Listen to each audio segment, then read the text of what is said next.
Hello everyone, Ziyaans on this side. So in today's lecture, we'll be dealing about the biological classification. We'll be dealing about what is the name of the father of the biology. Then we'll be going for the two kingdom classification which was proposed by the Carolus Linnaeus. Then we'll be going for the three kingdom classification as well, which was proposed by the Ernst Haeckel. Then we'll be going for the four kingdom classification given by the Copeland. Then the five kingdom classification, the most famous and the widely accepted one. Hopefully you do know the name. It is R.H. Whittaker. And then at last we'll be going for the three domains of life, or what we call as the six kingdom classification given by the Carl Woese. Basically the five kingdom classification is the most widely accepted one, and if I'll be going for, they are divided into Monera, Protista, Plantae, Fungi and Animalia. So deal with those cases. So let's get started. So the biological classification is the process of grouping the organism on the basis of their similarities and their differences. So let's get started. Here the first thing I've written is the name of the father of biology. He's called as the Aristotle. What I've written there? He is the father of biology. Basically he was the first one to attempt the classification system, and whatever he did, he has grouped the living individuals into two different categories called as the plants and the animals. He divided plants on the basis of herbs, shrubs and the trees. So basically he was using their height. Like the smallest plant will be called as a herb, somewhat mediocre size plants will be called as a shrub, and the tall plants which will be called as the trees.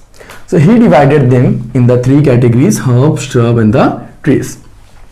The second one, in case of the animals, he has divided them into two different groups called as the red-blooded animals and the non-red-blooded animals. If I'll be asking you what is the name of that pigment which is responsible for the red-blooded animals, so that is, yes, it is the RBCs which are responsible for the red color of the blood in the red-blooded animals. So basically he used that criteria only. But ultimately that is not exactly the correct answer. No. So the second one, starting with the proper kingdom classification, the first one is called as a Carolus Linnaeus, and he is the father of the taxonomy, the identification, classification and the nomenclature of the living organism. He is the one. Even he has given us a term called as a binomial nomenclature as well. But here in case of the classification, what he has did, he has gone for the two kingdom classification. Again, in case of the two kingdom classification, he divided plants and animals only. What is the demerit of the two kingdom classification? Here it didn't distinguish between, there are three different criteria which are not proper for the two kingdom classification. The first one is called as a eukaryotic and the prokaryotic organism. In case of the eukaryotic and the prokaryotic organism, he didn't divide them. Ultimately he took the unicellular as well, he has gone for the multicellular as well, the unicellular prokaryotes as well, unicellular eukaryotes as well. All of them were placed in the single category. Ultimately only one category will be called as a plant, the other category will be called as the animals. You do know about something like there's an organism as well which is having the characteristic of the plant as well and the characteristic of the animal as well. What you will do with that? So here there are some different demerits. The first demerit is he was not able to differentiate into the eukaryote and the prokaryote. The second is called as he was not even gone for the unicellular and the multicellular as well. I have discussed this thing. But the last one, but now the least one, the third category or the third criteria was he didn't distinguish between the photosynthetic and the non-photosynthetic properly. That was the issue. So ultimately his two kingdom classification system was discarded. Going for the second one, that is called as a three kingdom classification. Three kingdom classification. First what we did, we were dealing with the two kingdom classification in which we have only two kingdom, that is called as a plant and the animal. The second one we are dealing is called as a three kingdom classification, and if I will be dealing with that thing, here the name of the scientist is called as a Ernst Haeckel. Ernst Haeckel. Please do not get confused in the name of the Ernst Haeckel and the Ernst Mayr. Okay. Now, he divided the organism in Protista, Animalia and the Plantae. Three different kingdom. We do know something about the Protista as well, we do know about the Animalia as well, and we do know about the Plantae as well. But still, is it sufficient? Should we go with the 3 kingdom classification? No. There are some demerits on this as well. I'll keep you. Here, what about the Monera? And what about the fungi? We do know about the unicellular prokaryotes are also there. And ultimately, like the fungi have their own kingdom. These two are not placed properly here. They are not placed correctly in the 3 kingdom classification. Now, I am dealing with the third one. What I have gone for is called as a 4 kingdom classification. It's called as a 4 kingdom classification. The name of the scientists have written here is called as a Copeland. So who gave the 4 kingdom classification? It was Copeland. He divided the organism on Monera, Protista, Animalia and the Plantae. Somehow almost acceptable, but not exactly the one. If I'll be dealing with the demerit, here is no place for the fungi. No place for the fungi. Initially the fungi were kept in the kingdom Plantae itself, but still today hand we don't follow this the 4 kingdom classification system. Rather we do know that they're one of the most important, or rather, I should say, like the universally accepted basis of the classification is none other than the 5 kingdom classification. Dealing with that. Okay, here I am having 5 kingdom classification which is given by none other than R.H. Whittaker. He has successfully divided them into Monera, Protista, fungi, Plantae and the Animalia. 5 different kingdom. Okay. Now, his criteria, like on what basis he has gone for the division of these different organisms. So first thing, he has gone for the cell structure study. The first criteria he used was the cell structure. The second criteria was like which type of the organization, which type of the body organization the given individual is having. Then he has gone for what mode of nutrition they are following, what is their feeding habit. Then he has gone for what type of reproduction they are following, what is the method of reproducing themselves. And the last but not the least one, he has checked out about the phylogenetic relationship between the organism he was placing in the different kingdom. So please deal with these things as well in case of the 5 kingdom classification. The first kingdom was called as a unicellular prokaryotes. They were called as a Monera. The second was called as the unicellular eukaryotes. That was called as a Protista. The third was none other than multicellular but heterotrophs. They were the fungi. The fourth one was the multicellular autotrophs. They were the animals. And the last but not, they were the plants, I'm sorry. And the last but not the least one, that the multicellular heterotrophs, they were the animals. We'll be dealing all of them in the in this lecture itself, but in the screen mode. But still, the last thing I have to discuss with you is called as a 6 kingdom classification. Hopefully you did know about this, but still if you didn't, I'll tell you. There is 6 kingdom classification as well. And the name of the scientist who produced this was none other than Carl Woese. It was Carl Woese.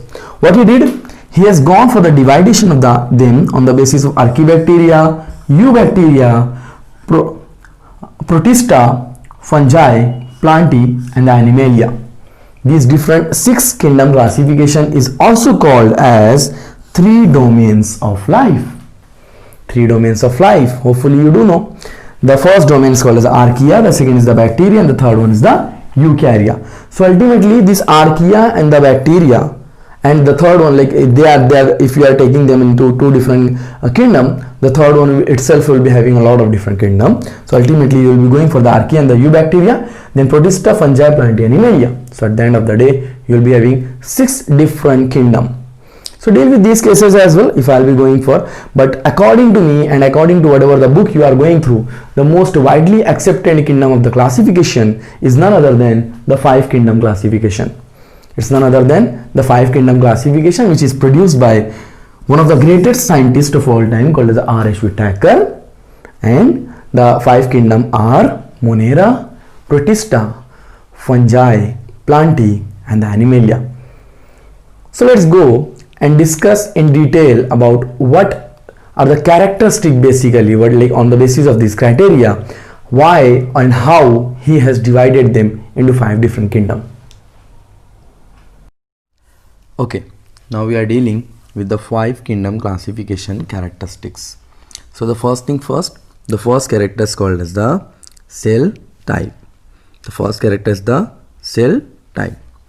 Here, if I will be going for the Monera, the only kingdom which is having the prokaryotic cell here, and the rest all of them are having the eukaryotic cell.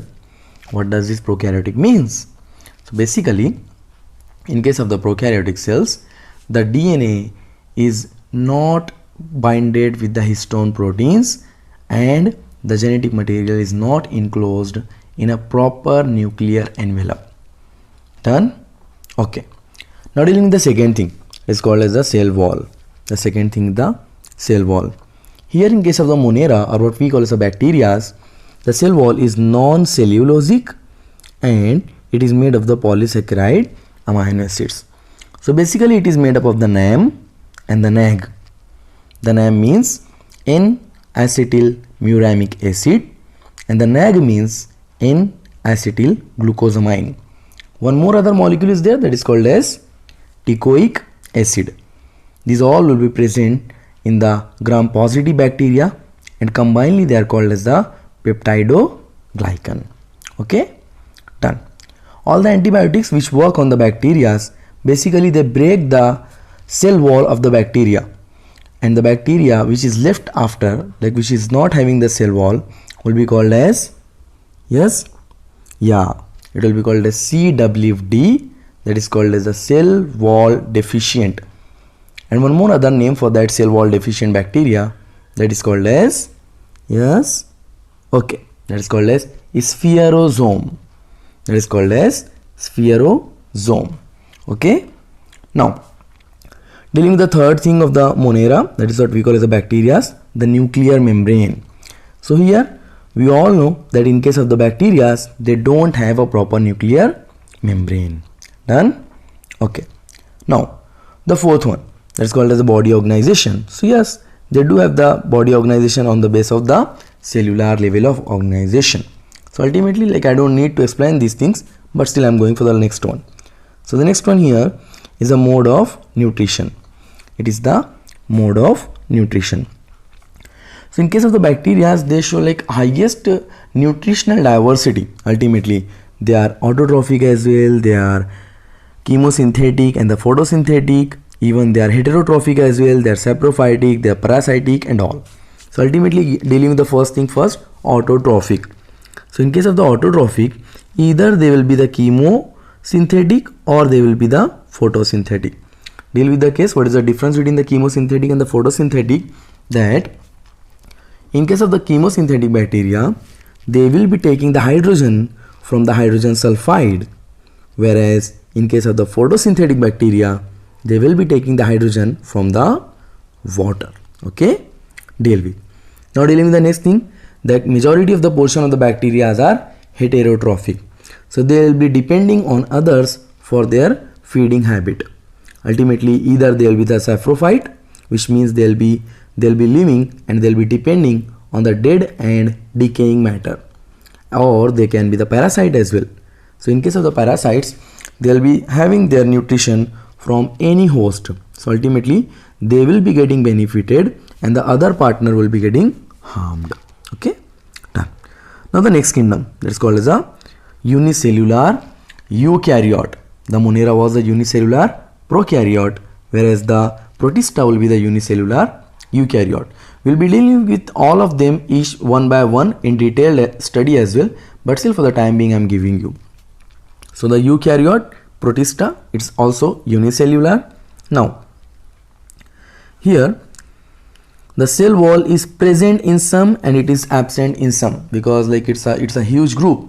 You may have like the animal like Protista as well, you may have the fungi like Protista as well, or you will be having the plant like Protista as well. So ultimately some of the Protistans will be having cell wall, some of them won't. Okay, the next one is the nuclear membrane. Yes, nuclear membrane is present. That is the reason why they are called as the eukaryotes. The body organization is again like the most primitive one, that is called as the cellular level of the body organization. Cellular level of the body organization. What is their mode of nutrition? So basically they are autotrophic, which means they are properly photosynthetic, or they will be heterotrophic, which means they can't prepare their own food material and they will be depending on others for their feeding habit. Okay. Now dealing with the third one called as the fungi, that is the third kingdom of the 5 kingdom classification. Cell type is again it's a eukaryotic one, and the cell wall is not made up with the cellulose, rather it is made up of with the chitin. Please deal with this, is one of the most important point of all time, that the cell wall of fungi is made up of chitin. Okay, done.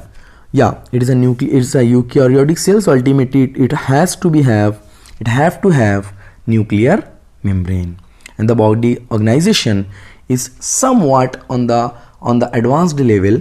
Here you will be having multicellular loose tissues. Here we will be having multicellular loose tissue. Okay, done. Their mode of nutrition is none other than only heterotrophic. Only heterotrophic. And if I am going in the detailed study, that will be, they will be either the saprophyte or they will be the parasite, which means they will be depending on others for their food material, that is the parasite, and if they are feeding on the dead and the decaying matter, that will be the saprophyte. Okay. Now if I am dealing with the kingdom Plantae, here we do have the cell type as a eukaryote, and we do have the cell wall which is made up of cellulose, but it's not exactly only the cellulose, rather the cell wall is also made up of hemicellulose as well and pectin as well. So at the end of the day, you have 3 components here in the cell wall. First one is the cellulose, the second one is the hemicellulose, and the third one is called as the pectin. Okay, done. Now the nuclear membrane, yes, it is present. That is the reason why they are eukaryote. The body organization is somewhat most advanced, I should say, that is called as the tissue level or the organ level. Okay, that is what we call as the tissue level or the organ level. Now dealing with the mode of nutrition, they are only autotrophic, specifically like the plants. There are some exceptions, but still majority of them will be only autotrophic. That is what we call as the photosynthetic. That if you want to know about the exception as well, there is one exception, that is an insectivorous plant called as Venus flytrap. Very good.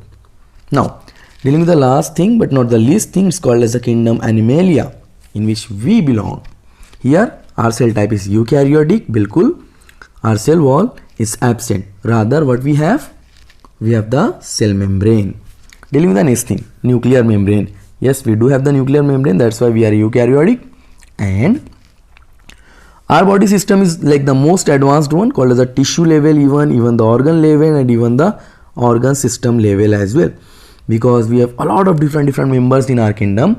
So some of us show tissue level, some of us show organ level, and some of us show organ system level of body organization. And if I am dealing with the mode of nutrition, majority of us are heterotrophic. And specifically we are holozoic. Now what does this means? It means we are engulfing the complete food material and then we are digesting that food material outside of the body. One thing I should clear, that the fungi, they do not engulf the food material, rather they will be secreting out the digestive enzymes outside of their body, and then the food will be digested outside of the body and they will be absorbing only the nutrients. Okay. Now the last thing, we do have the saprophytic mode of nutrition as well. That means that we are dependent on ultimately like the dead and the decaying matter. Some of the member of the kingdom Animalia are dependent on the dead and the decaying material. Okay, done. Hopefully this lecture has been beneficial for you guys. Deal with these cases. We will be continuing about the biological classification. We will be dealing with the Monera as well. We will be dealing with the Protista as well, and then the other kingdom as well. So deal with the cases. And one more thing, please do like our videos, because whatever the videos are being liked, if you are liking the video, they are getting much more higher ratings as compared to other videos which have not been liked. So deal with these cases as well. I know that you are sharing my videos as well. Hopefully you have already subscribed our channel as well. Thank you very much.